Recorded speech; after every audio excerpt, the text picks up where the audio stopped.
Jerusalema ikhaya lami, ilondoloze uhambe nami, zungangishilana. Jerusalema ikhaya lami, ilondoloze uhambe nami, zungangishilana. Dawo yami ayikholana.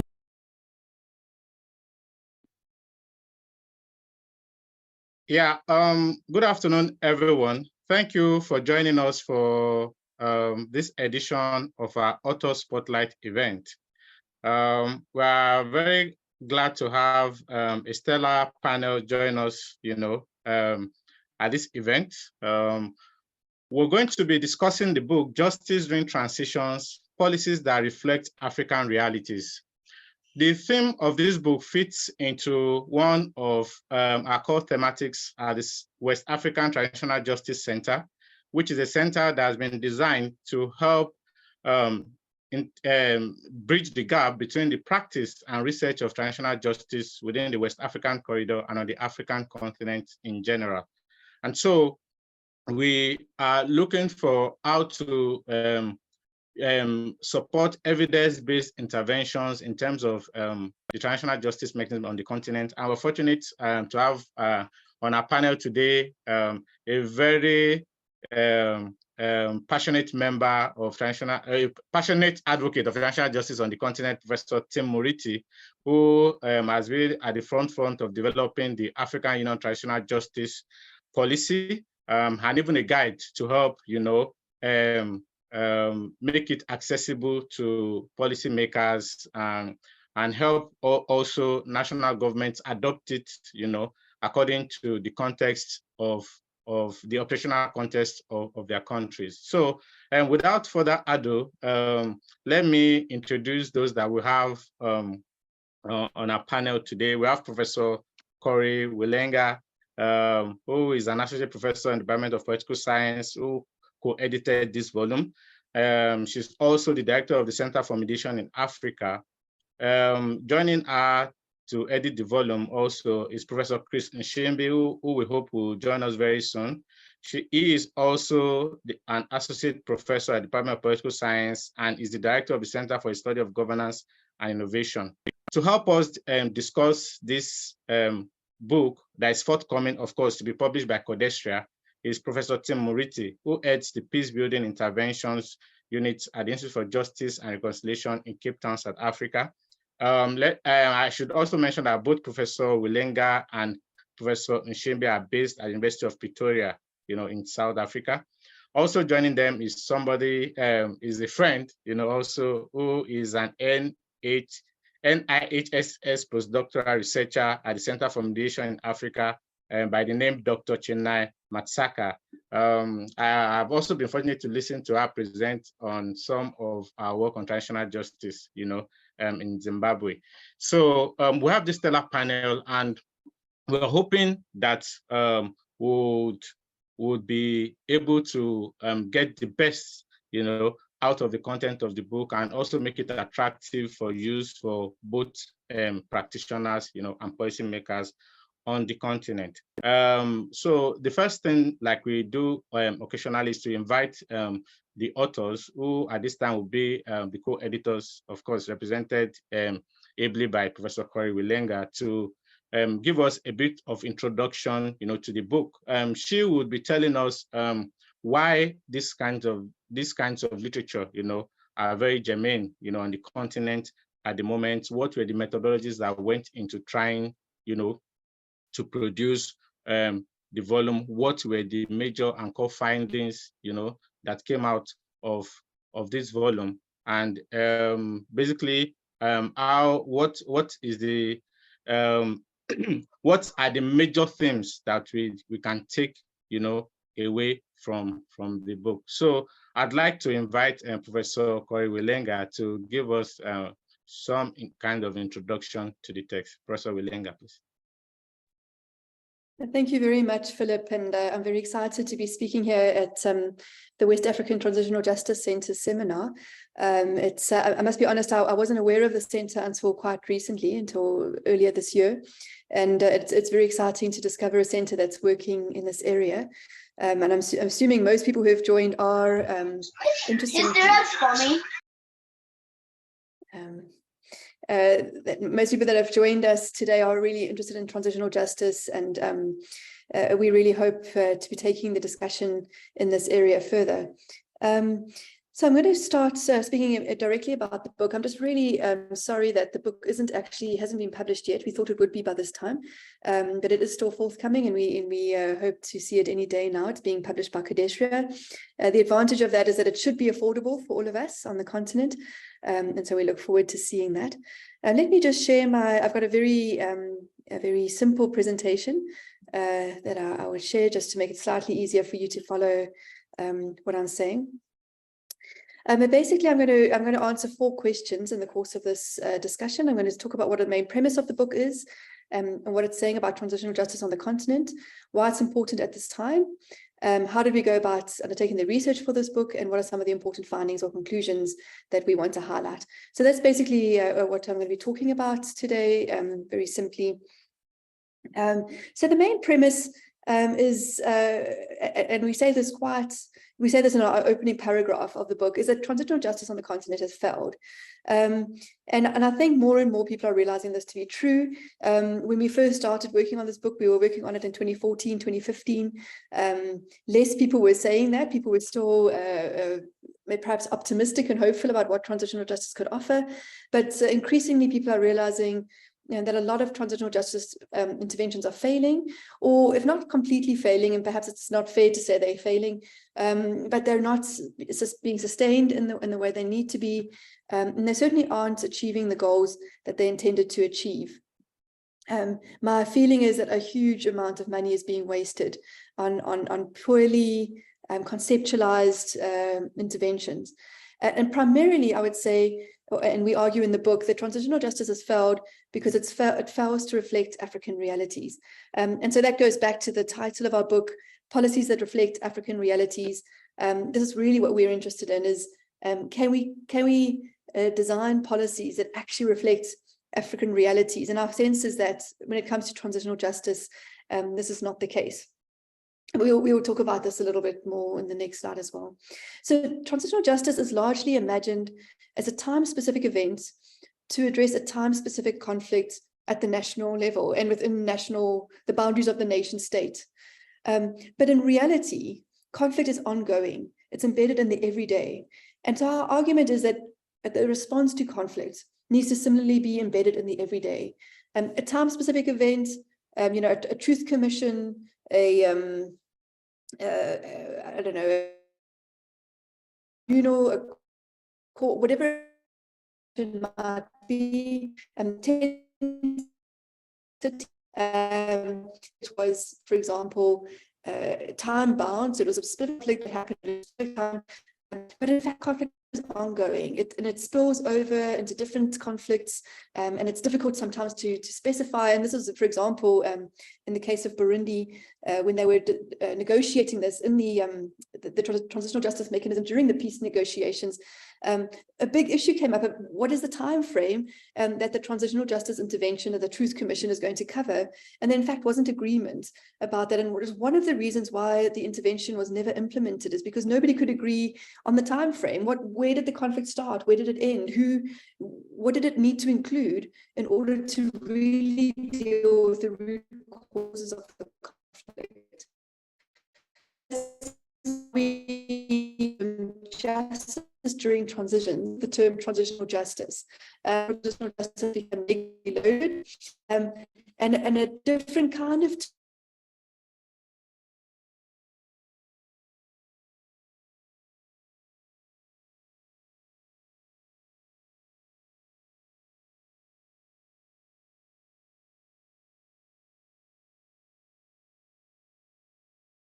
is understood as an ongoing process in all levels of society, especially at the local community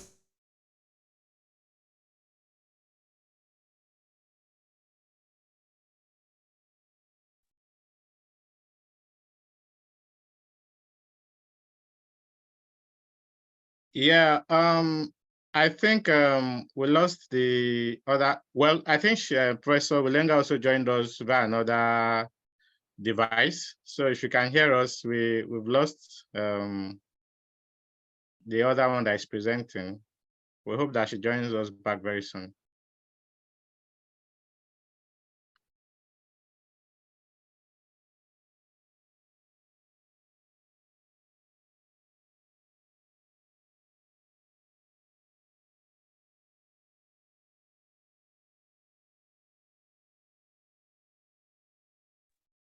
Yeah, I think she's joining us back. So I'll just have to.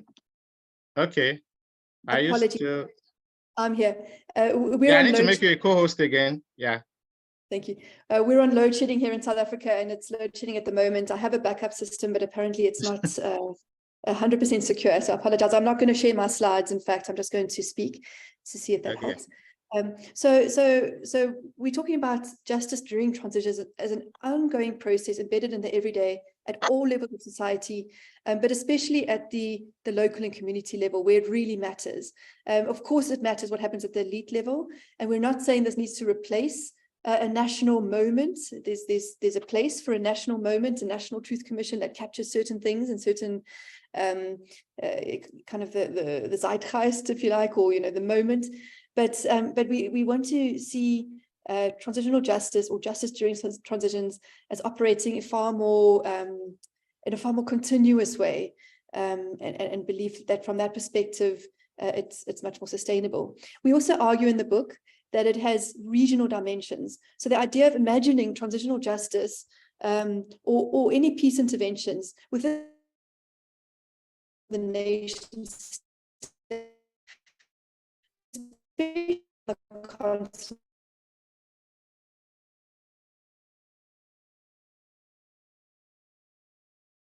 Sorry, Prof, you could also put off your video if that would help us for a better connection.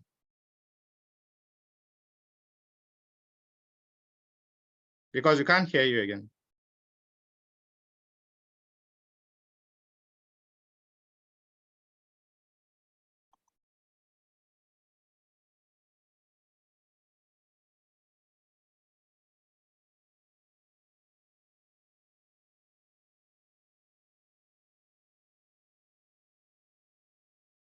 Okay, yeah. I'm really sorry about this. Let's hope it's stable now. I've just tried to connect to a different connection. If we fall off again, then I'll hand over to Chris to take over. Chris, I hope you're ready. I wonder if he's online right now. Okay, so and the final thing I can say about the premise, the main premise of this book, is that it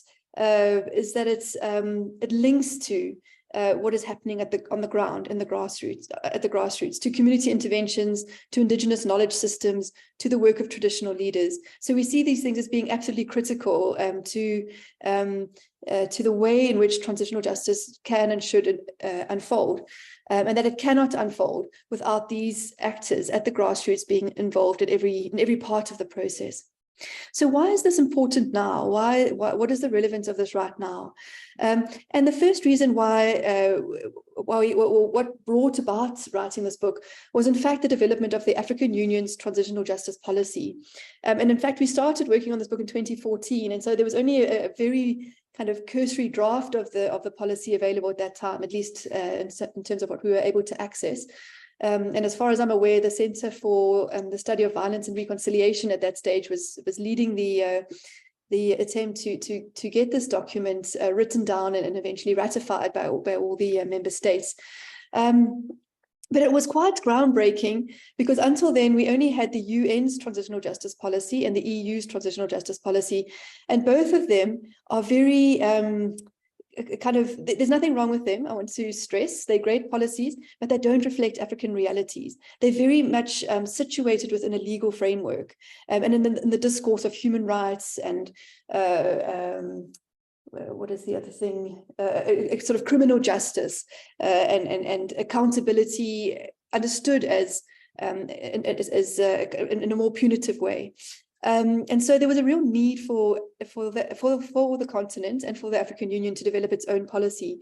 And so I remember when we were in the early workshops of sharing the findings of our book, which was in 2015, and we were in dialogue with people from the CSVR and challenged some of the wording in that document in the AUTJP.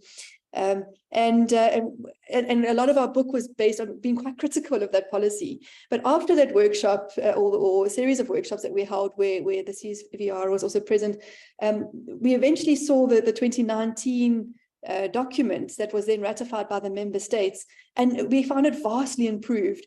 And in a way, fortunately, by that time, so we first submitted our manuscript to Kodeshwa in 2016. They were delayed on their side, and maybe it was a good thing, because then we revised our manuscript according to the new policy that had, the official policy that was released in 2019. And I like to believe that it was improved thanks to some of our work. I can't prove that. I haven't spoken to the CSVR about that, but certainly some of the language that we were pushing for, or that we were critical of in the original version, was addressed in the final version. And it eventually, when I saw the 2019 version, I thought it was an excellent document, very well worded, allowed for a lot of scope for different kinds of intervention, and it really reflected African realities. And that's what we were arguing for in our book.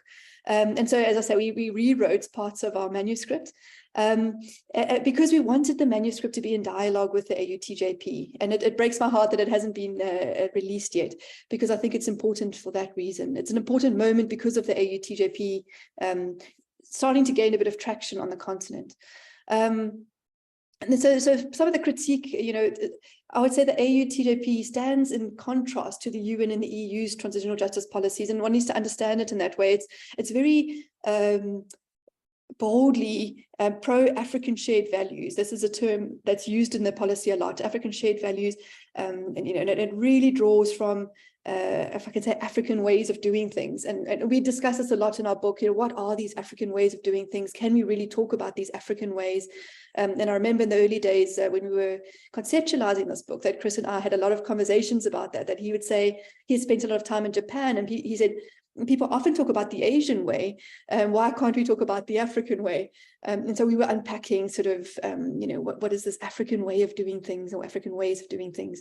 And so it's very much situated in relation to the ratification of the 2019 AUTJP, but also the growing interest in indigenous knowledge systems, in the role of traditional leaders as actors to take seriously, in the fact that more and more, in relation to transitional justice, people are arguing for the fact that we need to, work with indigenous or traditional processes. We battled a lot with the language, and quite a big part of the introduction of the book is dedicated to what one should call these practices.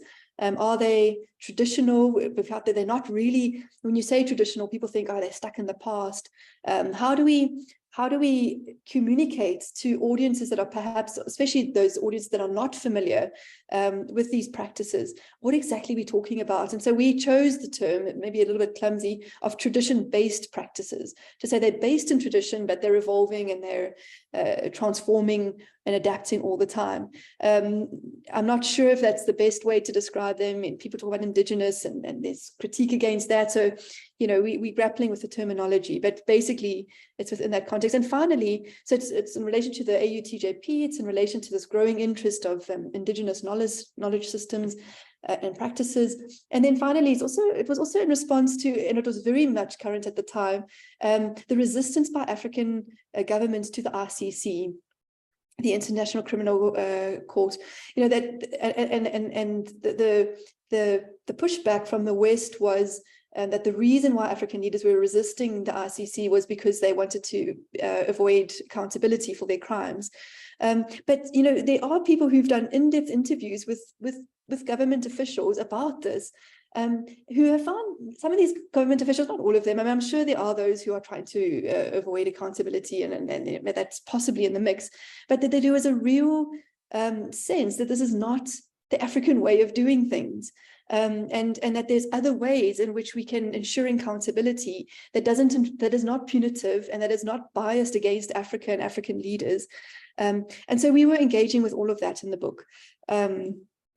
So I'm going to say a few words on sort of how we collected the data, what our methodology was, and then and how we engaged with these different things. So we did field work in 3 countries, Zimbabwe, Burundi, and Mozambique, and we had people from those countries undertaking or leading the field work in each of these countries. And in each country, we chose 2 locations, relatively randomly chosen. No, that's not true. I suppose they were relatively purposefully chosen in terms of what they could show us around how communities were dealing with conflict. So there were communities that had experienced a lot of conflict, and we specifically chose a community that was on the border with another country and one that was not on the border, that was elsewhere in the country, because we wanted to look at the cross-border dimension of the conflict, of the interventions as well, and how transitional justice was understood. So we did surveys in each of these places, I think 300 surveys in each location, in each country, in-depth interviews, focus groups, to collect data on how people understood and experienced transitional justice interventions in their country. And of course, all 3 countries having had transitional justice. Well, in the case of Burundi, it wasn't implemented, but because there'd been a kind of a national consultation about the transitional justice process, a lot of people were familiar with some of the ideas around that. And in Zimbabwe, there had been some things happening, and in Mozambique as well, to some degree.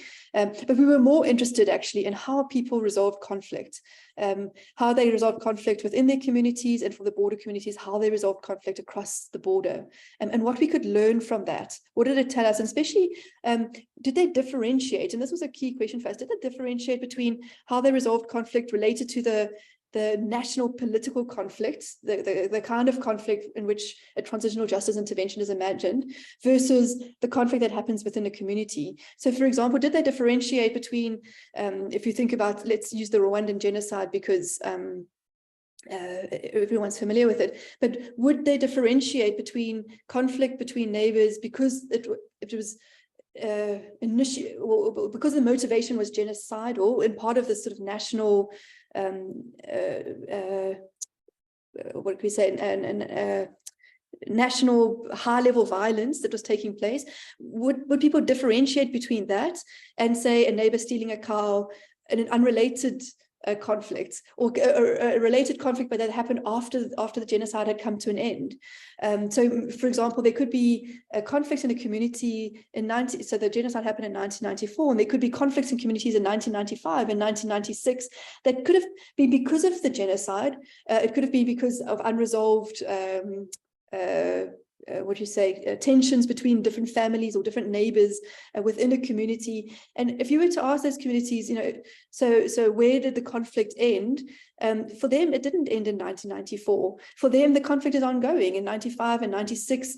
For many of them, it's still ongoing. And the same in Burundi. You speak to communities about the land conflict, and for some of them, they don't even know when the civil war actually ended.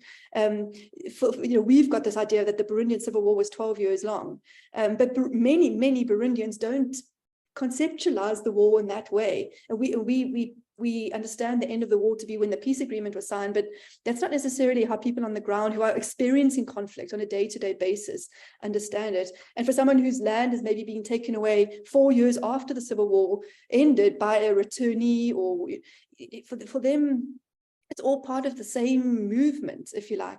And so that's some of the what we wanted to capture. And indeed, I mean, what we found from the stories that people were telling is indeed conflict is far more complex.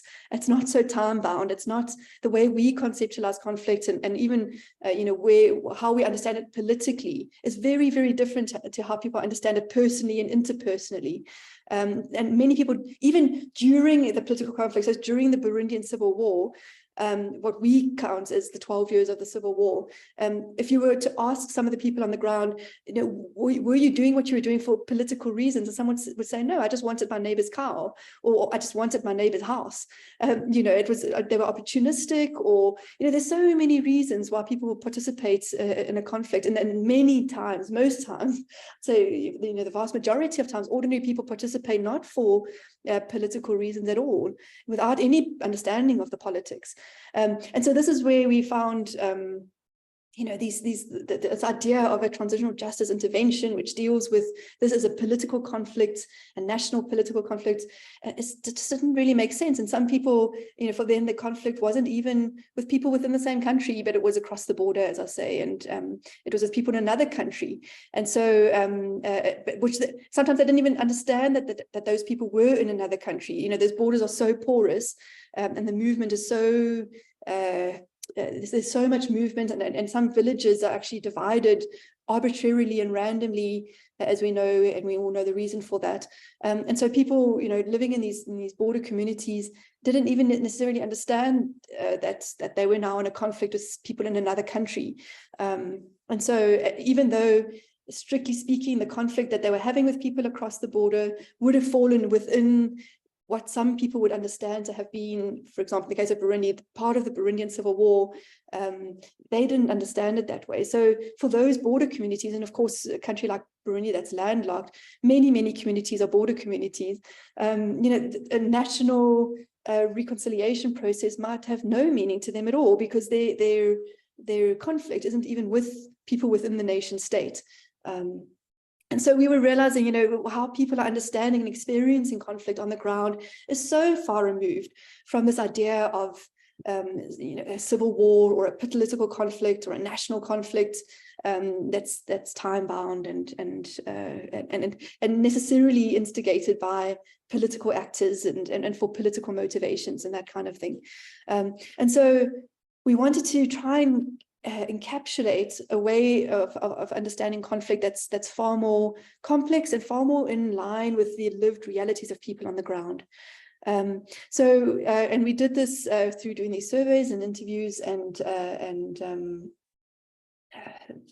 focus groups, and observing traditional courts and traditional processes. So in each country, the field workers actually sat in on some of these traditional conflict resolution processes, whether it was a traditional court or some other kind of process.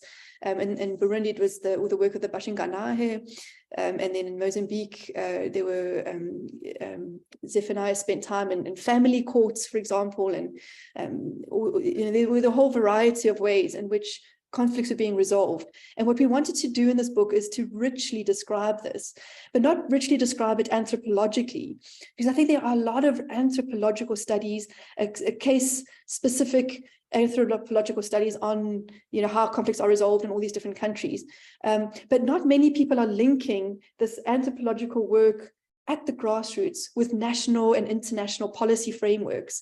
And so we wanted to make that link to say, we are doing the deep anthropological work of understanding how these conflict resolution mechanisms operate, but we want to link it to the much bigger debates of African transitional justice, global transitional justice, the UN, the EU, the ICC, and how all these things fit together. So we wanted to take what's happening at the grassroots and then link it to the bigger picture.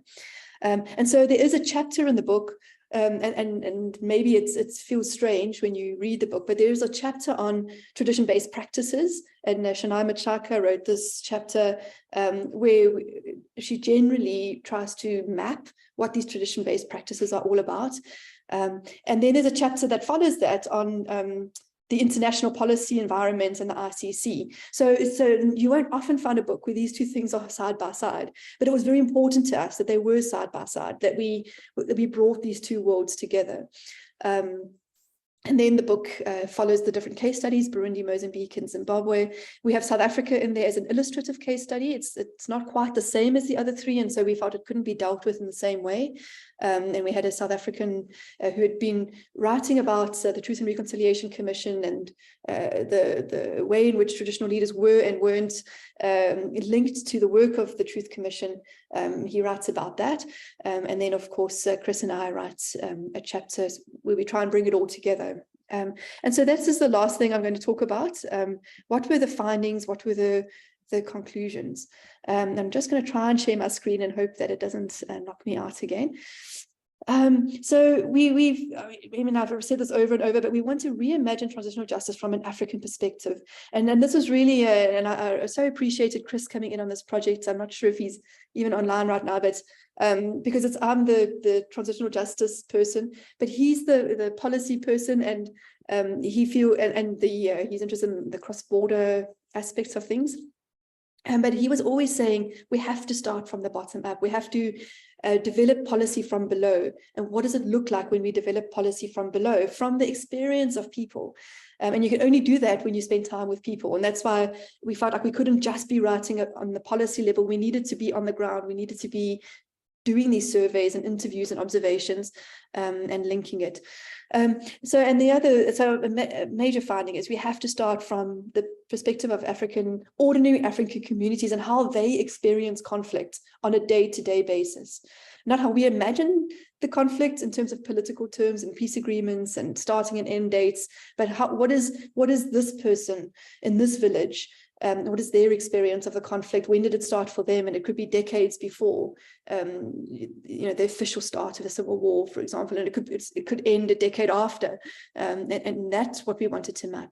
And that it's not actually transitional justice at all in the way that transitional justice is often imagined, this time-specific moment, but justice during transitions. And this was, again, also something that Chris and I talked about a lot. It's people are already doing this all the time. And this is what we wanted to capture as well. It's not as if somebody from another country needs to come and bring us transitional justice. People are recovering from the effects of violent conflict in an ongoing, embedded way all the time. And it's mostly more a case of us going to those communities and finding out what they're doing, as opposed to going to those communities to help them or to come with an intervention. We don't need to create transitional justice interventions. It's happening. And it's happening in northern Uganda. It's happening in Liberia. It's happening. People are doing things at the grassroots. Amazing, beautiful, healing, reconciling things. Sometimes when people are doing these beautiful things, an international organization finds out about it and they try and upscale it and sometimes ruin it, sometimes not. But I know, for example, there was some criticism of the Motu-a-Put process in Uganda, which was very specific to a very particular part of Uganda. And then it was discovered by an international organization, and they wanted to upscale it to the whole country, and then it kind of lost its meaning to some degree. And then you get other international scholars saying, oh, it doesn't work, and it didn't work, it wasn't actually relevant. But the reason why it wasn't relevant, it was created in a particular context for a particular group of people. It was never meant for the whole country. So what we're saying is, go and have a look what people are already doing. They're doing amazing things. People are resilient. People are innovative. Let's go and find out what they're doing and encapsulate that within a framework of justice during transitions, instead of trying to enforce an intervention from the top down onto people, which may not resonate. So our starting point needs to be what people are already doing, and they are doing so much. And that's where I'd like to end. So thank you very much.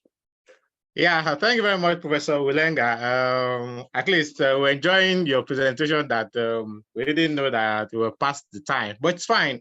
Just to give a very quick summary of what you spoke about, the premise, which is basically that TJ has failed because it doesn't reflect African reality, especially as it's been practiced on the continent. And what came to my mind are just some very key 2 points, which is the first of which is, can we talk about a post-Mandela South Africa, for instance, based on what we know of events that happened in South Africa, and how we have taken so much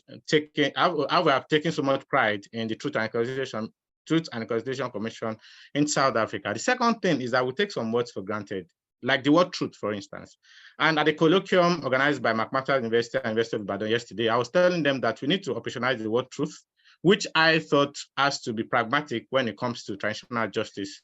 And I used the word aletheia, which is like of the Greek origin of truth, which is to negate forgetting, which also has to do with memory. I mean, I'm not here to give lecture, but it's very important, because when I talk about the time frame, and how this has to be enduring, then we need to look at how it's, like, for instance, the Nigerian example was the president just came after the report was submitted and he said, all factions have offended each other, let's move on as a nation. And that was it, and so that also responds to your point on people trying to operate within a limited time frame and they not being able to do enough. The second thing you said, the relevance of it, is the embrace of a transitional justice policy framework by the continent. Of course, Professor Moriti knows much about that, and I wouldn't want to dwell much on it. But it's good that, of course, scholarship and also practice came in conversation with each other. I was fortunate to join some of the conversation with CSVR on this as well at some point. The third thing that I think you mentioned was the methodology, which also touches on the findings, which was, going to the people, studying the traditional mechanisms and how they relate to people. And this is also very important when it comes to African-driven interventions from African-based contexts, to create sustainable solutions to some of the challenges that we have on the continent. Thank you very much for this initiative. I wouldn't know if we can give Professor Chris 5 minutes to just chip in 1 or 2 points if he's available with us there before we move to the discussant. Just to pray. Yeah, okay. Good afternoon, Philip. I'll show myself briefly so that you at least that it's not a robot or anything that is talking. And then I hope you can see me there. And thanks a lot to my colleague, Prof. Corey Vilenga, for that wonderful presentation. I think she's basically captured what we sought to do and what we accomplished through this project. And just to reiterate some of the comments that she made, particularly for me, the fact that, first of all, we sought in an effort to influence policy on the continent, we sought people-centered policy, and not policy that is drawn from up and coming down to the people, but to say, what are the people's aspirations on the ground? And whatever policy is drawn, whether at national level or continental level or regional level, must be a reflection of what the people aspire for. So we should go beyond that, coming up with policies that is supposed to be for the good of the people, but does not include the people when it is being drawn. So people-centered policy. And the other issue that I wanted to highlight was, and which is basically what we wanted to find out in the field, was to understand whether people had their own ways of dealing with conflict and also resolving the conflict. And that's why one of the reasons why, as Corey mentioned, we spent a lot of time grappling with the issue to say, are there African ways of handling issues on the African continent? Or are the ways that we use to deal with issues or imported from outside? And this leads me to the other point that I wanted to make. And Corey did talk about a lot of anthropological studies that have been conducted on Africa, and by Africa, I mean on Africa, about Africa. But the sad thing is that most of those anthropological studies, especially the ones that have had the largest exposure, if you read, wherever you read in publications, are generally Eurocentric views of Africa, and they are not Afrocentric. So it's basically outsiders explaining what Africans are or what Africans do. So our research sought to tell the story from Africa by Africans, and not Eurocentric perspectives of solving problems and also transitional justice. And so that's why one of the findings actually in the study, we, for example, sought to find out if when people are in conflict, who do they run to first to resolve their conflict? Do they go to traditional, so-called traditional court systems, or do they prefer to go to their leaders, their head men, their head women? Believe me, there are head women, by the way. So, and this is what you won't find in the Eurocentric literature. It's basically the portrayal that we are all patriarchal and everything like that. And what we found was quite interesting, that actually their first point of call is not these systems that we say are traditional, but rather they prefer, first of all, to solve their problems at the community level using their indigenous structures.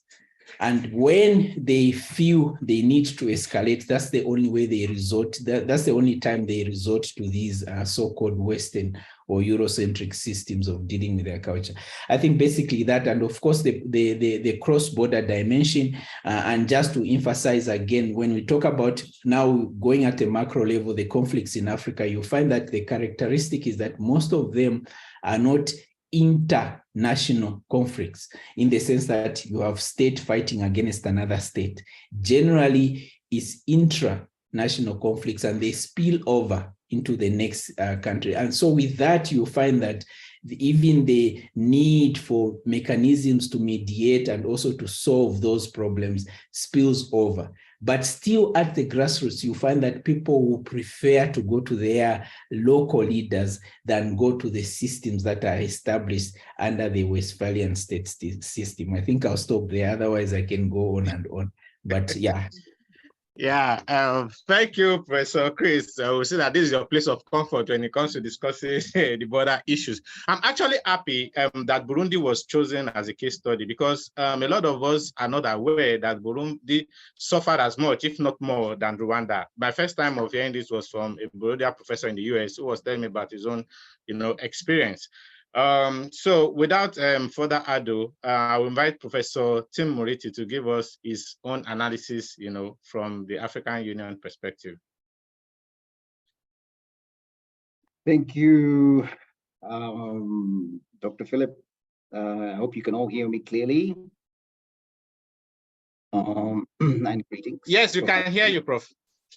Okay, thank you so much. First of all, just to congratulate Corey and Chris for this book that's coming.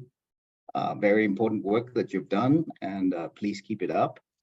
And then to say also, I think it's always very important that we're publishing from the African continent to producing knowledge relating to transitional justice. And so this is a very important contribution.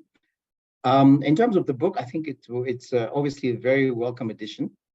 And touching on what Chris and Corey and Chris have referenced, I think Corey started a presentation talking about the fact that transitional justice might be failing, or might be seen to be failing, wastage of money, poorly conceptualized, and so on.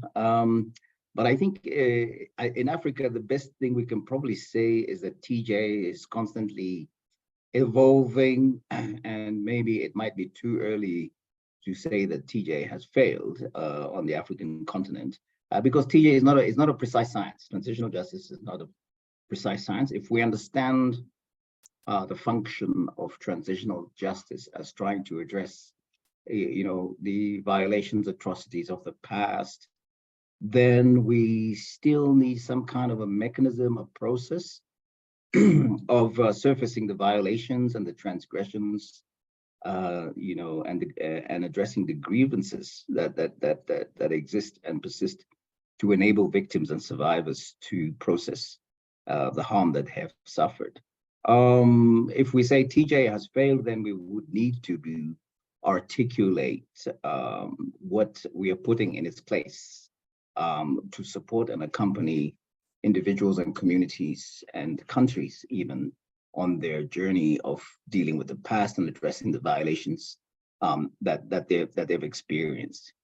But I think I understand where Corey is coming from. She was setting this up, and where Corey and Chris are coming from, setting it up to actually show the importance of the more grassroots-based, local, TJ processes that resonate with local realities. So I think this is a very important thing. So we can say a certain type of TJ, maybe the top-down, very Eurocentric, heavily influenced by a criminal accountability agenda, has not been very successful on the African continent. I can agree with that. And I think what Corey and Chris have identified in this book is the importance of designing policies that reflect African realities, that actually engage with communities to help them understand how they experience conflict and conflict resolution, peace building in real time on the ground. And I think in this regard, then the emphasis on the tradition-based indigenous processes of dealing with the past are exceptionally timely and necessary.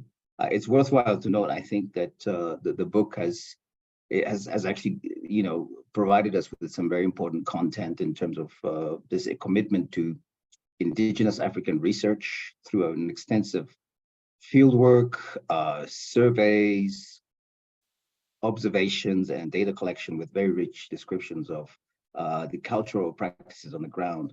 And I think it's very challenging for us as Africans to be able to undertake some of these, type of research initiatives.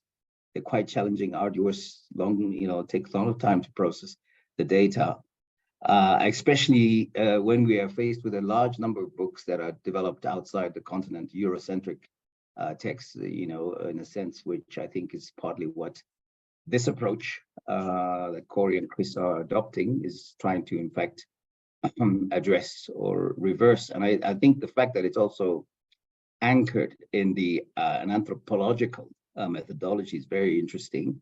Working again with local communities and linking it to the debates that happen at the community level and trying to connect those with in some form of a dialogue with the larger regional, national, continental dialogues around transitional justice. And in this regard, I think it's very important that the African Union itself also, and the AUTJP in particular, right, has emphasizes the importance of this dimension. I think it's important maybe just to very briefly state that I'll put a link for the AUTJP in the chat, but you can look at paragraph 56 of the AUTJP, which speaks to the important role that TJ, that African traditional justice mechanisms play in terms of promoting peace, accountability, reconciliation, and healing.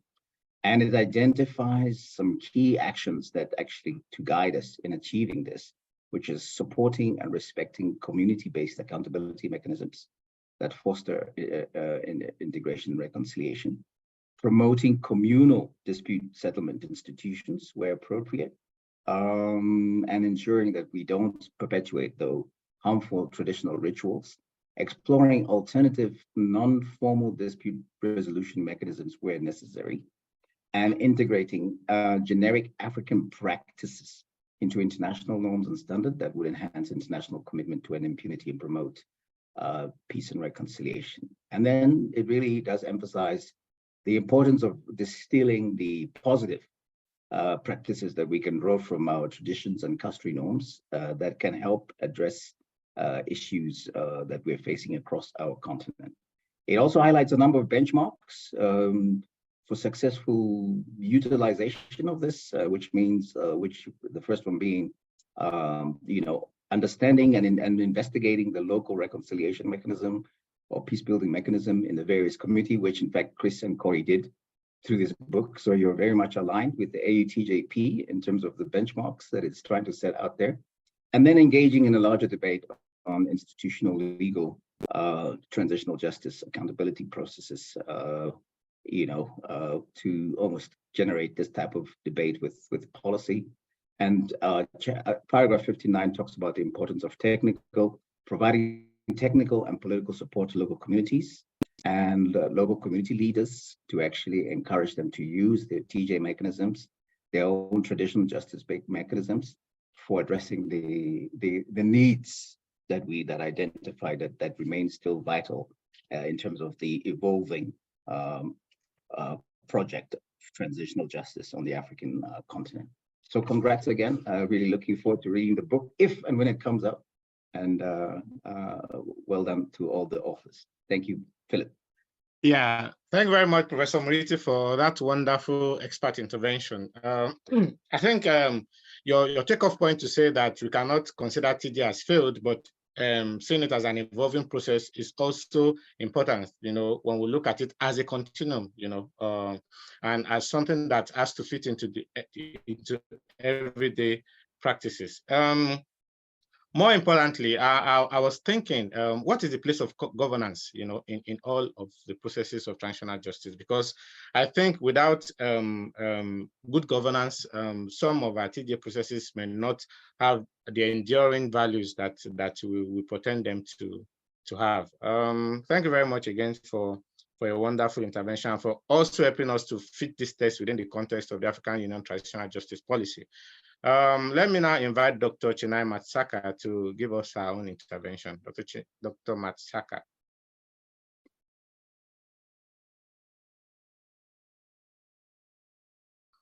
Thank you very much, Philip. I'll have to switch off my camera as we go along because, yeah, load shedding, but my apologies for that. But I hope you will be able to hear me. All right. Can you still hear me, Philip? Yes, we can hear you.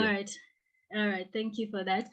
So thank you to my co-panelists for unpacking the book so well and reflecting on the key issues that it represents. I'll speak briefly about the importance of this book and how it puts us in a position to think more practically about the future of transitional justice in Africa. So firstly, this book importantly goes beyond capturing the notion of rethinking transitional justice on the African continent. That is, it goes beyond policy responses to violence and conflict, beyond elitist pacts, and beyond ticking the boxes of compliance on the international stage. This is not to say that these processes are not important or that they have not been useful in achieving the goals of transitional justice, but rather it is an admission that there remains a gap between the big policies and goals of transitional justice and the realities on the ground.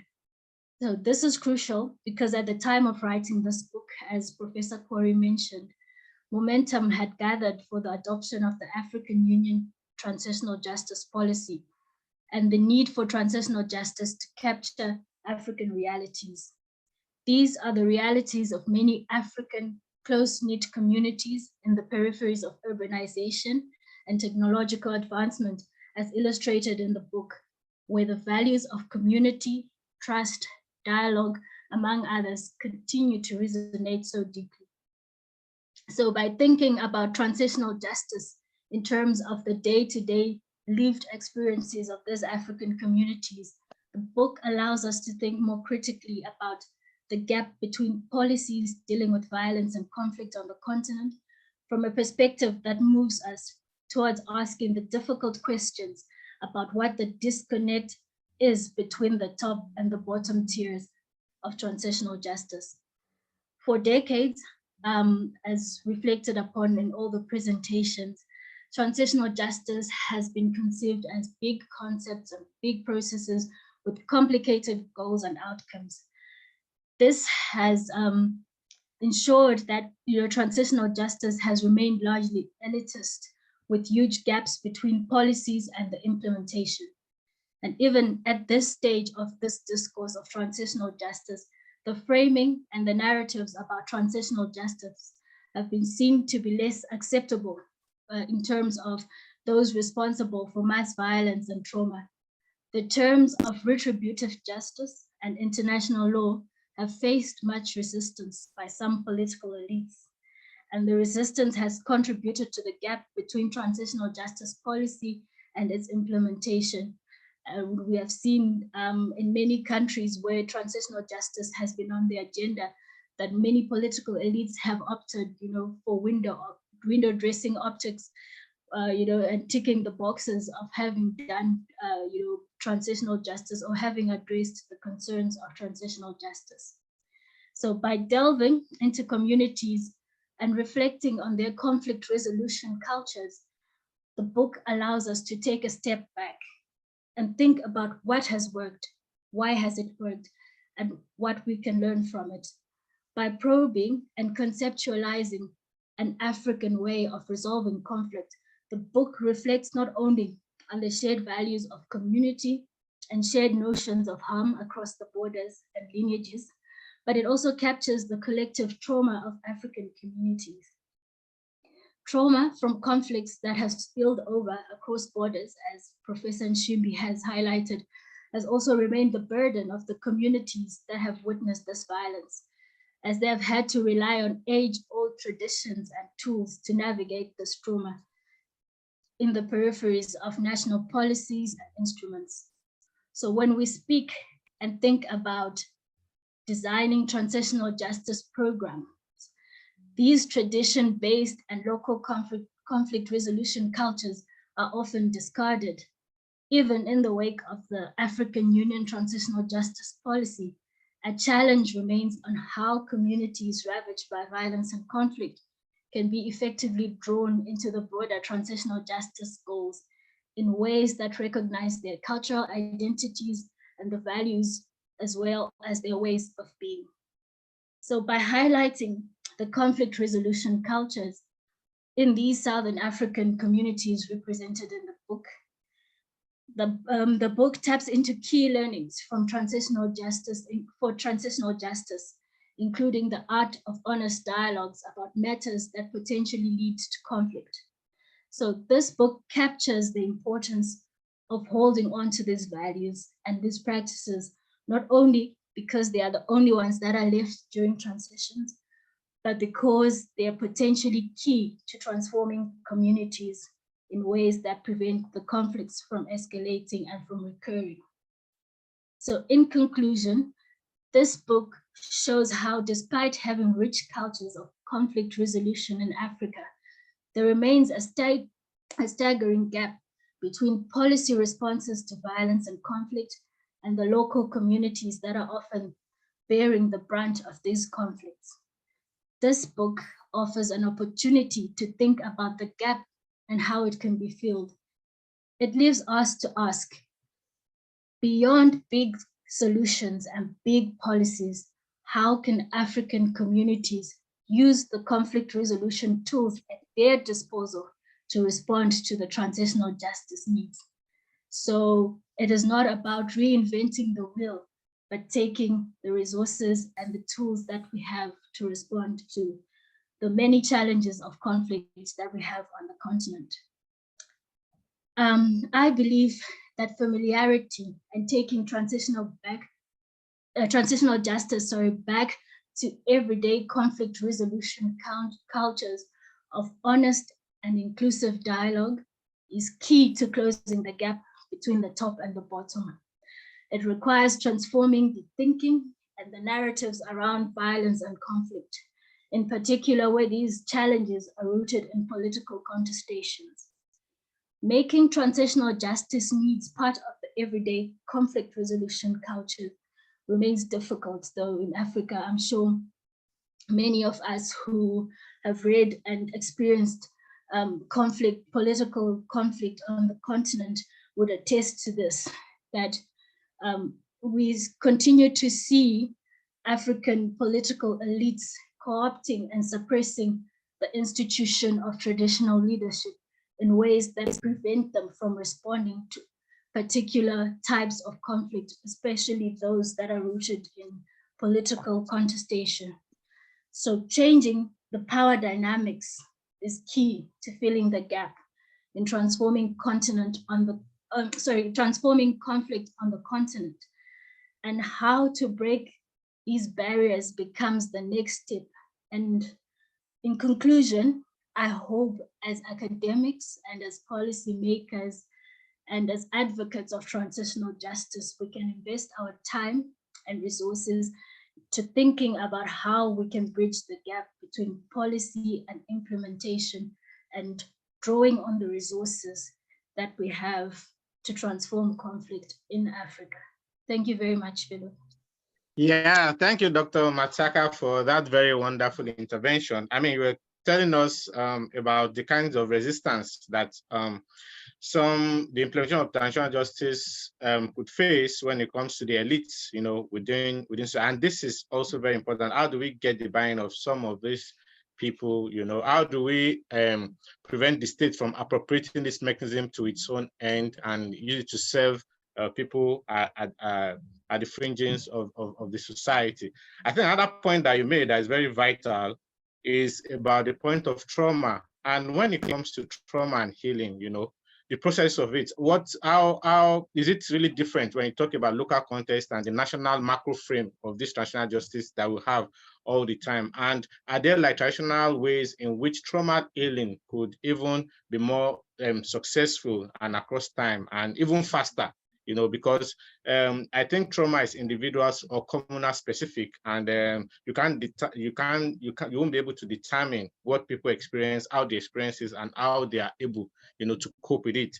I think the final point that I picked from your intervention was in terms of policy responses and the bottom-up approach that has always been emphasized, so that we do away with the cosmetic approach of political correctness that is very prevalent on the continent, and look for solution-driven avenues, you know, to help implement this transitional justice mechanism. So thank you very much for your very wonderful intervention. I think we would like to leave the floor open for question and answers. Like has been typed in the chat, please, you could either signify by raising up your hand, you know, to ask your questions to any of our panelists, or you could also type them in the chat box if you don't want to speak up. But if you could make me take the lead. I don't know how very integral this is, but since we're talking about traditional governance, I'm looking at traditional aspect of conflict management and how this, you know, touches on the attempt at sustainable traditional justice practices. I wanted to ask, in terms of governance, which I think I'm very passionate about, how do we try to infuse our traditional practices, you know, when it comes to governance on the African continent? And I'm saying this because we often criticize, for instance, from within the context I'm used to, monarchies, and they're be corrupt and they're be autocratic. But my observation in the West is that these people have preserved their monarchies, and they are still very much relevant, you know, in terms of governance, even if they say ceremonial. To see the kinds of the amount of states that pledge allegiance to the UK monarchy, for instance, is very amazing even now, you know. And when we're talking about the decolonization processes and how we need African-driven solution, are there aspects of our culture, even from research and interventions, that could, you know, be integrated into the governance architecture, especially as we see on the continent that democracy is not having a very strong point. You know, the coup d'etat in Niger, for instance, there's one in Mali, there's one in Burkina Faso. We've been on the, we've also heard of the events in Sudan. You know, how do we look for sustainable governance systems, you know, by trying to hold onto our traditional governance system? So I'm just throwing this open to any of the panelists. And I think there's a comment or maybe a question in the chat box that I would like to read.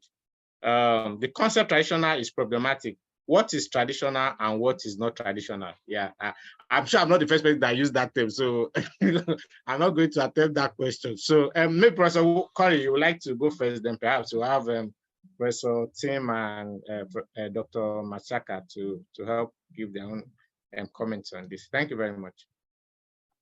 Should I go ahead now, Philip, or do you want to take a few? Yes, please. Okay. Okay, first of all, maybe I can just use this opportunity to quickly say to Mariti, thank you for your intervention and for coming up in defense of transitional justice.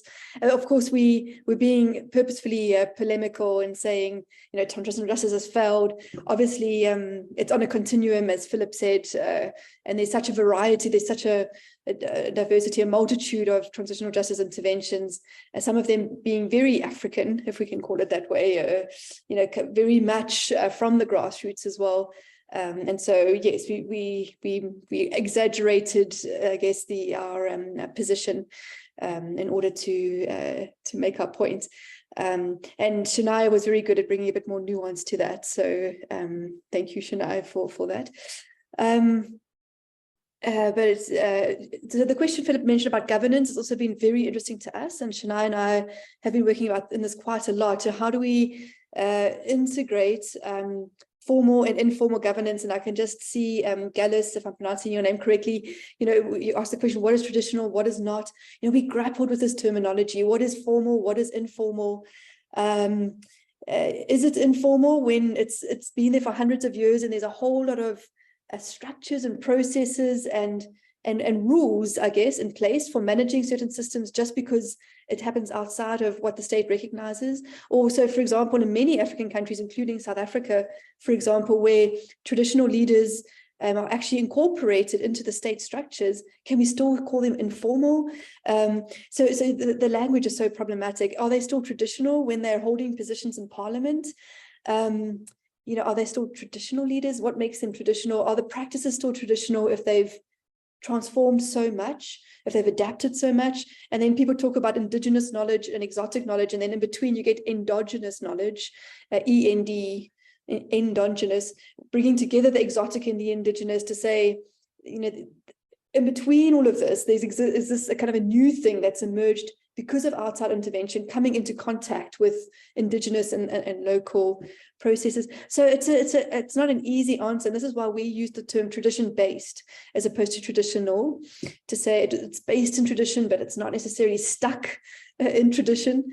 But I think more and more people are realizing that tradition doesn't necessarily mean that it's kind of stuck in time, but that it's changing and adapting and so on. But I think, Gallus, one could discuss that forever. It's the kind of thing you would want to discuss over wine or beer one evening and go on and on for hours and hours, I think, because it's a difficult one. I don't know if others, Chris or Shania or Tim, want to talk about that. Yeah, I think we only have Chennai left here. I don't know whether Chennai has something to say. Dr. Machaka, yeah. Well, just to add on to what Professor Corey has said, I think when we were working on the book, part of our discussion was really based on African spirituality as well, being part of the roots of what we base as traditional, and talking about African mythology and the beliefs that, when one wrongs someone or one person is killed in a particular community, this is a wrong to the entire community and may invoke perhaps a curse on the community. And it's something that needs to be addressed right from the spiritual level and to the broader practical space of living together and working together in that community. So that's just an aspect that I wanted to add on to what Professor Corey said, and that really formed an important part of the discussion that we had in terms of trying to conceptualize what we call traditional. And like Professor Corey said, it is a discussion that might take us forever, but yeah, those are some of the things that came up. Thank you.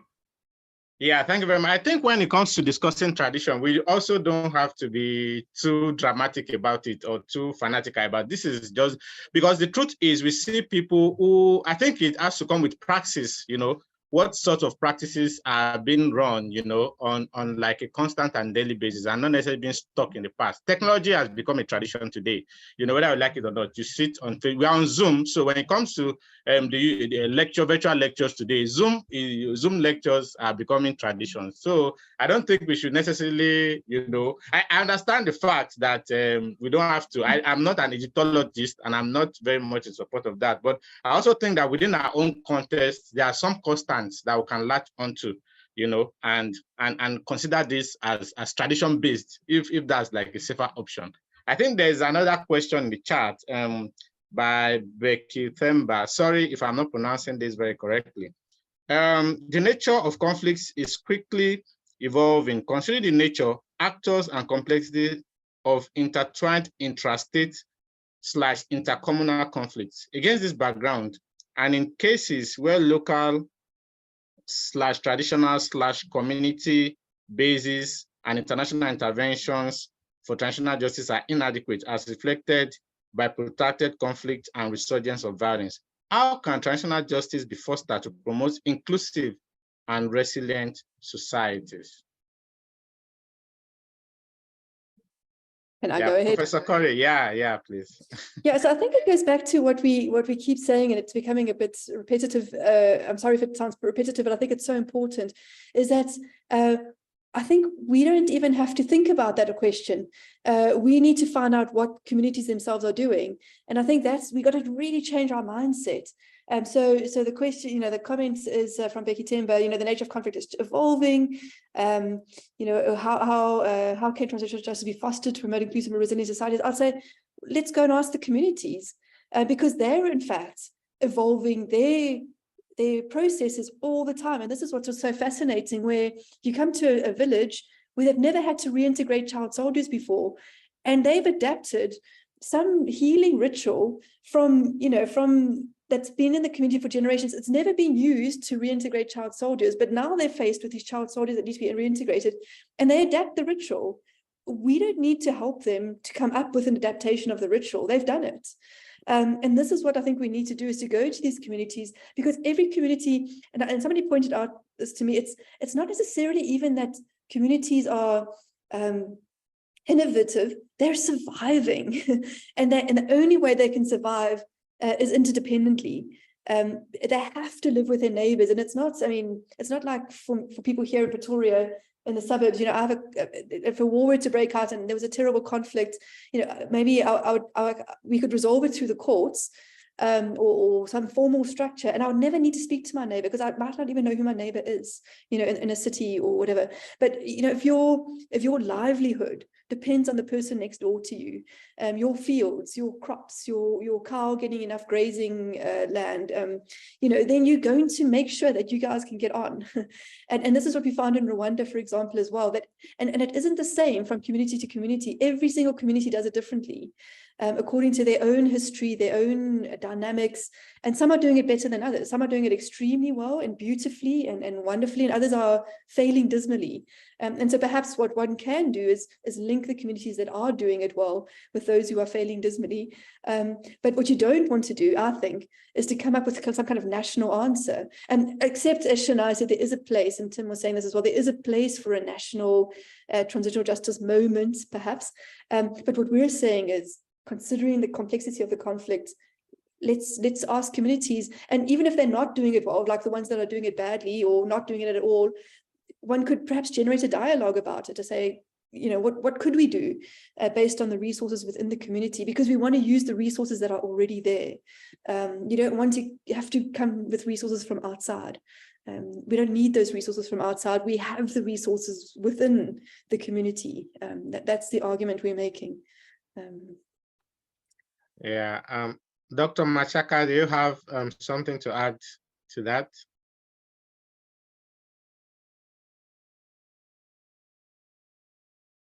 Okay, maybe I should just, okay. Sorry, please, go ahead. No, I don't have anything to add at the moment. Sorry. Okay, no, that's fine. It's just to ensure that we're not leaving you out of the conversation. So I wanted to also, so you mentioned about the time frame for transitional justice and how this is always insufficient. I remember reading Andrew Vaz's work on racial justice as transitional justice, I think in 2003. Yeah, that was when he brought that out. And I think one of the points he made using the American context was that their moment of transitional justice was incomplete, basically. And so the kinds of genuine integration that they were supposed to experience. And so that has led into the temporal dimension of transitional justice. And I wouldn't know whether some chapters in the text spoke to the entry points and exit strategy, which I think is very important. And I say this from my own experience in practice. I think at some point during the Boko Haram insurgency, some sort of civil society organization just came up and said they wanted to start transitional justice interventions when these attacks were still hot in locales where the insurgents were very active. So and I thought that was primarily a waste of time. I think you also mentioned waste of money, waste of effort, using an Eurocentric perspective to some of these issues, to bring in foreigners to come and tell us how to go about it. Of course, people have to make their reports. So I don't know, from your experience and this work, what do you think should be the appropriate temporal attitude when it comes to starting transitional justice processes and also bringing them to an end? Yeah. Well, this is, I think, part of the problem is that I don't think that transitional justice should start and end. I think it's ongoing. So you'll find, for example, so if we take the civil war in Burundi, for example, there were parts of Burundi where the civil war didn't touch the country. There were parts of the country where the civil war was much shorter. It wasn't 12 years. And then there were parts of the country where it was 12 years. There were parts of the country where maybe they had conflict for 5 or 6 years. And then somehow in that part of the country, they stopped participating, and they started doing the healing work maybe 6 years prior to the end of the war. And so can you say, so I think this is part of the problem that I have with transitional justice interventions. If you're talking about a National Truth Commission, and maybe there's a place for it, I'm not sure, but let's say we're talking about and for example, in Kenya, it worked very successfully after the election violence. But let's say you're implementing an intervention, say in Burundi, after the civil war. It was also very tricky because when the peace agreement was initially signed, not all the parties were in on this agreement, and then the violence continued, but the violence is still hot. So this is part of the problem. There's been this debate when, and I'm sorry I use Burundi a lot, it's one of my countries of interest, but until today, people keep saying it's not the right time for a truth commission, because then we had Nkurunziza and his third term and all of those problems. And in the first 2 terms of his time in power, people were trying to work out when the right time would be. Then he had the third term and a new lot of violence broke out. Then, the person who's replaced him, I can't think of his name off the top of my head, someone I'm sure I will know. Since then, there's been this ongoing conflict. The conflict has never ended. The same in Mozambique. The conflict has never ended. So there's never a right time. There never is. And so my feeling is, stop worrying about the Truth Commission, pump your money into what the communities are already doing. Those that have started, so let's say the war in Burundi ended in 2005, go find out what communities in 2000 were doing, or 2002, or 2004, and then go and find out what communities in 2008 were doing, and then can we not just support them? I remember I met someone in Burundi. He was a house cleaner. He cleaned the house of an expat person who I happened to be staying with, who had managed to start an organization at the grassroots in his spare time on his weekends, which had 100,000 members in the ground. And they did, which is very popular in Burundi. They had choirs, they were singing songs, they were developing their own kind of reconciliation music, they were holding plays. They were doing all this reconciliation work on the ground with zero funding, with like 101 cleaner had got 100,000 people singing and whatever around reconciliation. And then the UNDP found out, and they gave him a very small grant of like $1,000. But I'm thinking, here they are sitting with millions of dollars waiting for the Burundian Truth Commission to materialize. When this guy, I can't remember his name, Isaac, I think, Isaac is doing it. He's doing it. So let's support Isaac instead of waiting for the right moment. And I know my ideas are a bit radical, but that's where I'm at. Yeah, I think it's very important when we talk about community ownership and transitional justice processes, and it's when the communities are drivers of these processes that they can really take ownership of it. And it beats my imagination that oftentimes we're caught in between waiting for funds from donor agencies or donor partners or whatever appellation we want to give to them. So funds are very important for these processes, but being overtly reliant on funds from outside, I consider very problematic. And that brings me to my next question, since I'm not seeing any hand up yet, to say in terms of funding, what is the best approach, for especially indigenous initiatives, especially because we understand that UNDP has like a time frame for its own project. You need to develop your own proposal, you need to write a report, you need to account for the monies, maybe on an annual basis. And so this may not be sustainable. What's your own perspective about tapping into indigenous funding, philanthropy, looking for locals, within this? I had a hot argument with a colleague yesterday as well, a senior colleague, by the way, and I was telling them that the academia needs to do more, within the Nigerian context when it comes to political or socio-political interventions, in the country. And he says it's not the work of academia because they don't have the funds.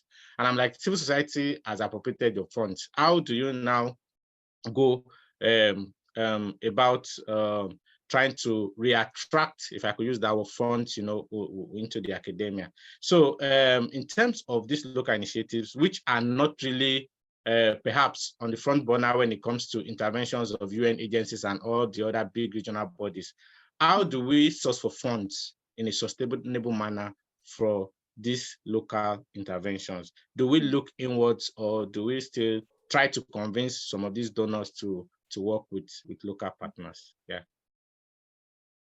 But I think my first answer is going to be unpopular, where I'm going to say,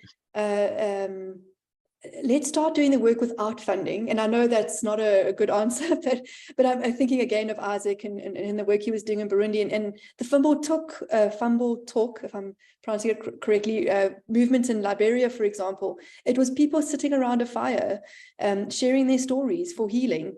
It cost nothing. It cost people getting some firewood, and they were doing it anyway.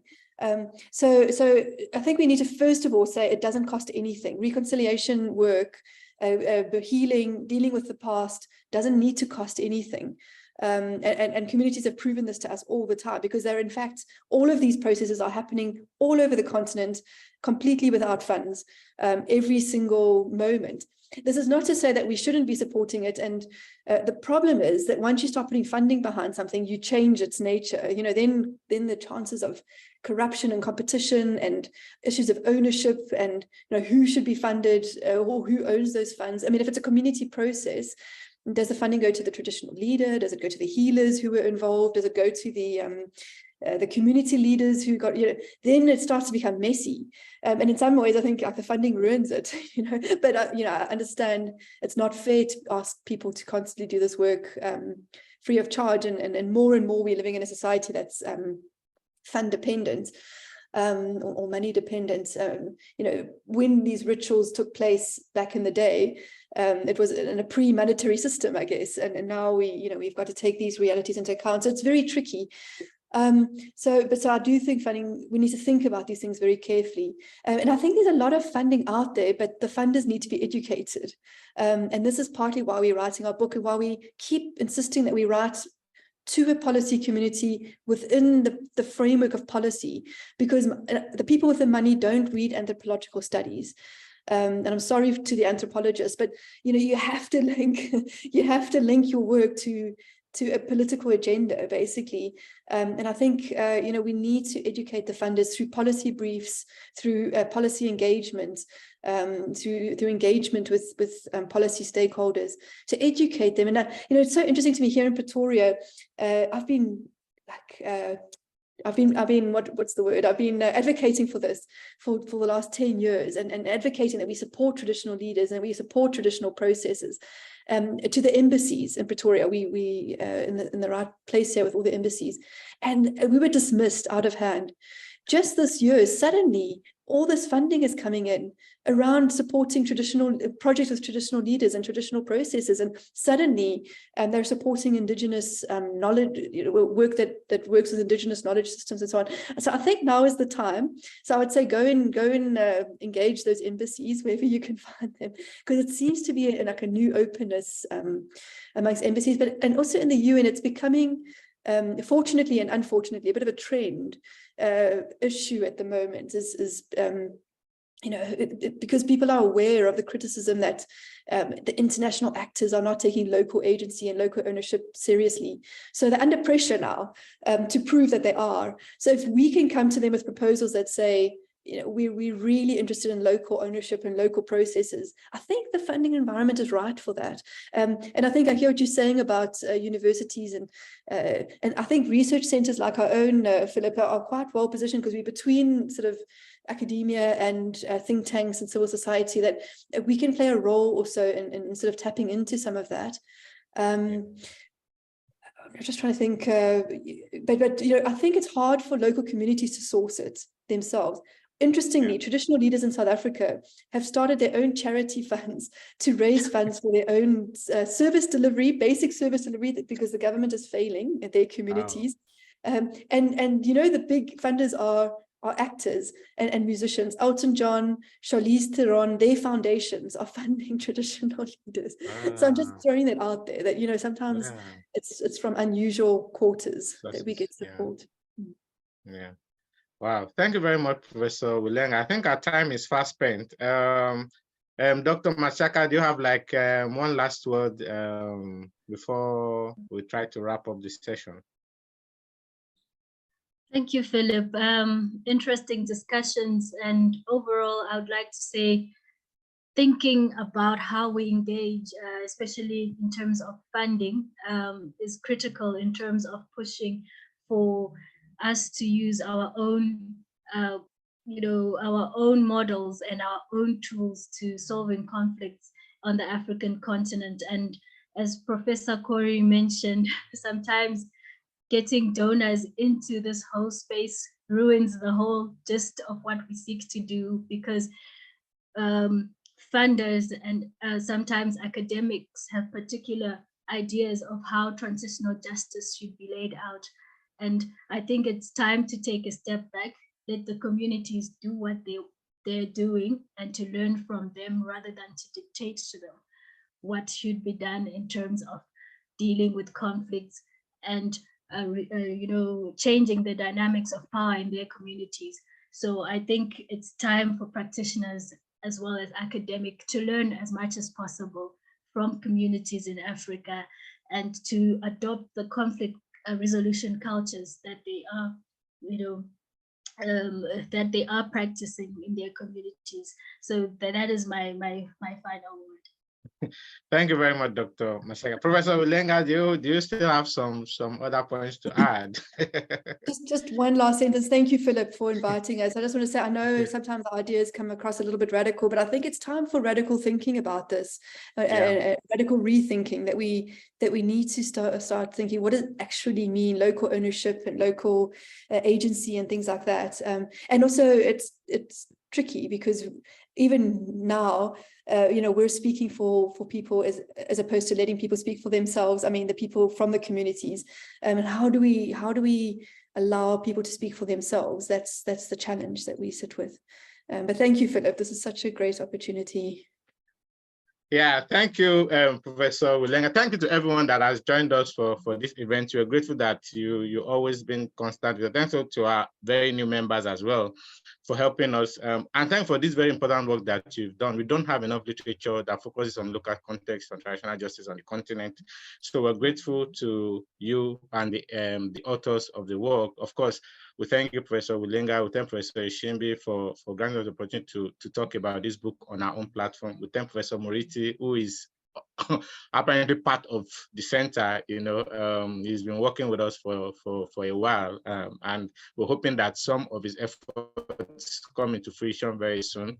We thank Dr. Mashaka as well for our great work, contribution to the volume, and also for the analysis that she's had here. And thanks to everyone on this platform for always joining us. I would just like to inform us, for those of us that are always joining, especially for those in Abuja, we're planning our first physical lecture, this in next month, actually, in collaboration with the and Rachel Lahani Foundation. We're going to be talking about decolonization, because there's been a lot of talk on decolonization and how to ensure that I'm not sure. I think I messed it up. Yeah, decolonization and how we should go about it. So we want to tease out the basis of this. We're going to hold in Abuja, so if you can join us physically, but we're also going to share a Zoom link where those who cannot be there physically can join us online. So please keep a date with us on the 6th of September next month. So I think that's about that. Thank you everyone for joining us, and I wish you the very best for the rest of the day, wherever you are in the part of the world. And we hope that will be our efforts at driving African-based solutions to African problems will start yielding the desired results, soon, very soon. So thank you very much, and all the very best. Yeah. Thank you. Thank you, Dr. Phil. Professor Wilenga and Mashaka, thank you. It was a good lecture. Very insightful. Thank you. Congratulate you on the book. Thank you. Thank you very much. Yeah. Thank you.